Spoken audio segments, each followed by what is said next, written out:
Greetings photography pals, and welcome to this review of one of the biggest fisheye lenses I've ever laid eyes upon. Well, apart from this one, obviously.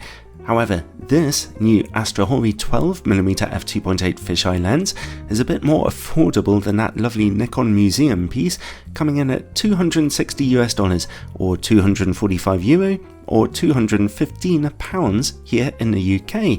Considering that this is a full frame lens, even if it's manual focus only, that price is very good. It's available for L mount, Nikon Z mount, Canon RF and Fuji GFX mounts, and Sony E mount mirrorless cameras, which is the version I'm testing today. I'd like to thank the Pergear company for sending me a copy of this lens for testing, although as usual, this is a totally independent review. And here are some sample pictures in case there's anyone left in the world who doesn't know what a fisheye lens can do. It has a field of view of 185 degrees, which means it can actually see very slightly behind you, if of course you're actually using it on a full frame camera, that is. It's incredibly fun to capture fisheye images, leading some photographers to inadvertently overuse the effect, but there's no denying that in certain landscapes or indoor areas, the images you can capture are stunning and unique. This particular specimen of the breed may be big and heavy, weighing a hefty 750 grams, but its build quality is excellent and it looks pretty cool too. It's metallic and it's a fully manual lens, so that's manual focus and manual aperture control. It does not feature any weather sealing. At the rear there's a manual aperture control ring with gentle clicks to it. In front of that there's a metallic focus ring which turns fantastically smoothly and with more than enough precision for easy manual focusing. It's not a very important issue on a fisheye lens, but for those of you who are curious, yes, the lens exhibits a little focus breathing, zooming in as you focus more closely to your subject.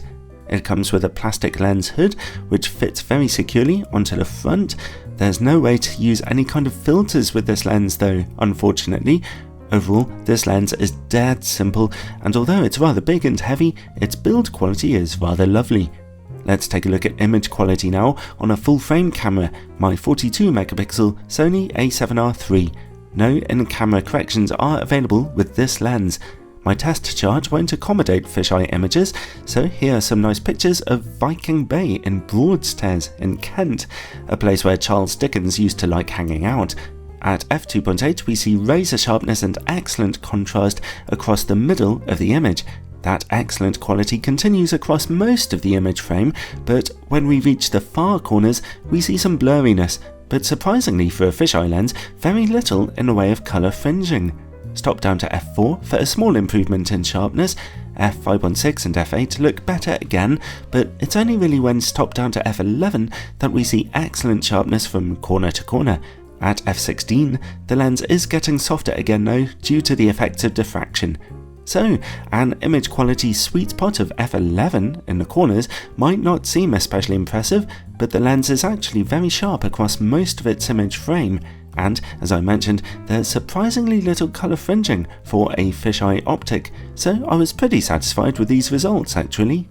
This lens can focus down to 20cm, a nice little bonus feature for getting a bit closer to smaller subjects, and that's something I love to see on a fisheye lens. The further good news is that close-up image quality continues to be excellent straight from f2.8. Let's see how the lens works against bright light. That's a shame. We're catching quite a lot of flaring here, which will be a pain when shooting on a bright sunny day. However, stop down to f4 and contrast does improve. While we're shooting in the dark, let's take a look at chroma levels. Chroma is very low straight from f2.8. It doesn't really improve upon stopping down to f4, but stop down to f8 for some slight sun stars to occur, and at f16 they get a little stronger. And finally, bokeh. If you open up to f2.8 and get close to your subject, then a little background separation is possible here, and those backgrounds look lovely and soft to me.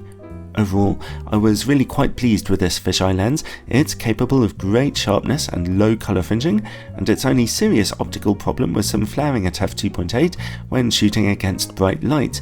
Oh, and somewhat soft image quality right in the edges of the frame at brighter apertures.